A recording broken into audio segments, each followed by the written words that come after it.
पाकिस्तानी मईशत को दरपेश मसाइल में से इस वक्त सबसे बड़ा मसला डॉलर के मुकाबले में रुपए की गिरती हुई कदर है। अगर आज की बात करें तो आज की तारीख में डॉलर 200 रुपये की सतह को अबूर कर चुका है। डॉलर के महंगा होते ही मुल्क में महंगाई का तूफान आ जाता है। डॉलर महंगा होने से जैसे जैसे मुल्क में महंगाई का तूफान आता है, इसके साथ साथ कंस्ट्रक्शन मटीरियल की कॉस्ट में इजाफा होने से कंस्ट्रक्शन इंडस्ट्री किस तरह मुतासिर होगी, बात करेंगे आज की इस वीडियो में।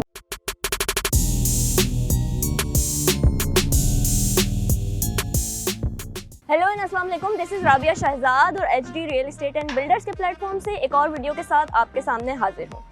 पाकिस्तान में अपना घर बनाना है हर किसी का ख्वाब, मगर कंस्ट्रक्शन कॉस्ट में होने वाले इजाफे की वजह से अब ये ख्वाब होता जा रहा है नामुमकिन। चेयरमैन आबाद मोहसिन शेखानी के मुताबिक हालिया होने वाले डॉलर की कीमत में इजाफे की वजह से पर स्क्वायर फीट कंस्ट्रक्शन की कीमत जो है वो 5,000 रुपये से 6,000 रुपये तक जा सकती है। पाकिस्तान में घर बनाना हो जाएगा कितना मुश्किल, इस हवाले से हमने बात की है पायनियर कंस्ट्रक्शन और HD real estate and builders के कंस्ट्रक्शन मैनेजर फैसल अहमद से।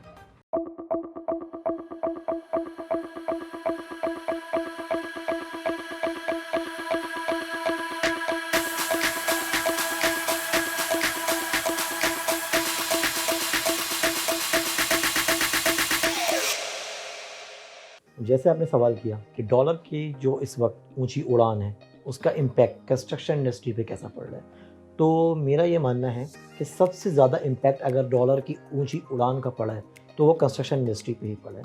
वो उसकी वजह मैं ये समझता हूँ कि कंस्ट्रक्शन इंडस्ट्री में तमाम चीज़ें लाइक स्टील है, सैनिटरी आइटम्स हैं, इलेक्ट्रिक आइटम्स हैं, मार्बल्स है, सेरेमिक्स है, टाइल्स हैं, तमाम चीज़ें जितनी भी हैं ये पाकिस्तान में भी इस्तेमाल होती हैं और इंपोर्ट भी की जाती हैं।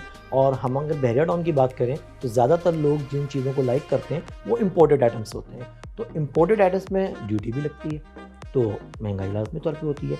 अच्छा, पिछले 4 साल की अगर हम बात करें तो ऑलरेडी उसमें इन्फ्लेशन रेट इतना ज़्यादा हो चुका है कि हम तकरीबन 200% कंस्ट्रक्शन कॉस्ट में इजाफे की जानिब जा चुके हैं।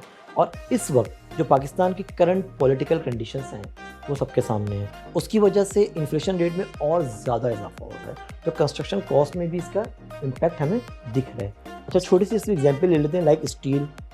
अब स्टील में बिफोर 4 मंथ अगर हम स्टील की बात करें तो तकरीबन 180 to 185 रुपीज़ पर kg यानी 1 टन के हिसाब से चल रहा था, लेकिन इस वक्त जो स्टील की कॉस्ट है वो अप्रॉक्सीमेटली 220 to 225 का रेट इस वक्त कोट हो रहा है, तो उसमें अच्छा खासा इजाफा हो चुका है। तो इस इजाफे को अगर हम गौर करें तो कंस्ट्रक्शन कॉस्ट में भी इजाफा हो रहा है, टाइल्स में इजाफा हो रहा है, मार्बल में इजाफा हो रहा है, सेरेमिक्स में इजाफा हो रहा है। इन तमाम चीज़ों की कॉस्ट लाजमी तौर पे कंस्ट्रक्शन इंडस्ट्री पे बड़ी इम्पैक्ट करती है और बहुत ज़्यादा इन्फ्लेशन रेट इसमें इजाफा होता है। अच्छा मिस्टर फैसल, अभी ये बात कर लेते हैं कि जो इस वक्त प्रोजेक्ट्स चल रहे हैं और जो विलास की कंस्ट्रक्शन इस वक्त हो रही है वो किस तरह मुतासिर होगी, और ऐसी सिचुएशन में आप लोगों के लिए क्लाइंट्स को कंफर्टेबल करना कितना मुश्किल होगा?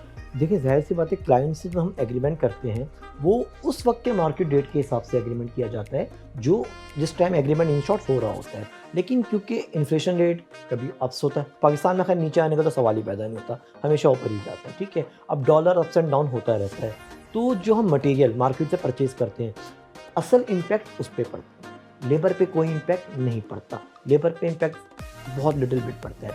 अब अगर हम एक एग्रीमेंट कर रहे हैं मिसाल के तौर पे 90 लाख का किसी भी एक विला का, ठीक है, अब उस विला का एग्रीमेंट की जो पेमेंट होगी वो होगी स्टेप बाय स्टेप, ठीक है।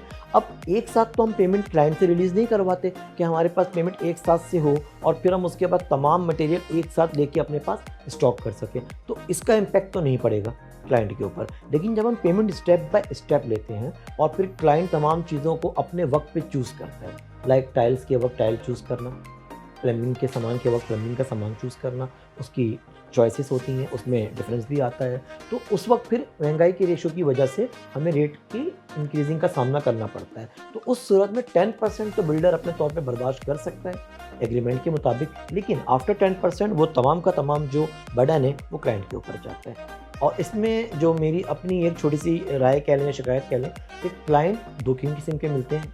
उसमें कुछ क्लाइंट ऐसे होते हैं जो इस चीज़ को समझते हैं और फिर उस इन्फ्लेशन रेट को एडजस्ट करते हैं, लेकिन कुछ क्लाइंट ऐसे भी होते हैं जो इस चीज़ को नहीं समझते और इन्फ्लेशन रेट्स के पे आर्ग्यूमेंट की तरफ चले जाते हैं, तो उसकी वजह से फिर प्रोजेक्ट पे असर पड़ता है। तो I think so builder and client दोनों को इन चीज़ों को समझना पड़ेगा कि इन्फ्लेशन रेट एक हमारे इस क्राइटेरिया का हिस्सा बन चुकी है, तो हमें इसके मुताबिक ही अपने काम को प्रोसेस करना पड़ेगा और तमाम प्रोजेक्ट को हमेशा कंप्लीट की तरफ ले जाना पड़ेगा। Thank you so very much mister Faisal, आपने अपना कीमती वक्त हमें दिया। नाज़रीन, उम्मीद करती हूँ आज की वीडियो आपको ज़रूर पसंद आई होगी। मज़ीद इस किस्म की वीडियोज़ के लिए HD मार्केटिंग को सब्सक्राइब करना ना भूलिए। मुझे दीजिए इजाज़त। अल्लाह।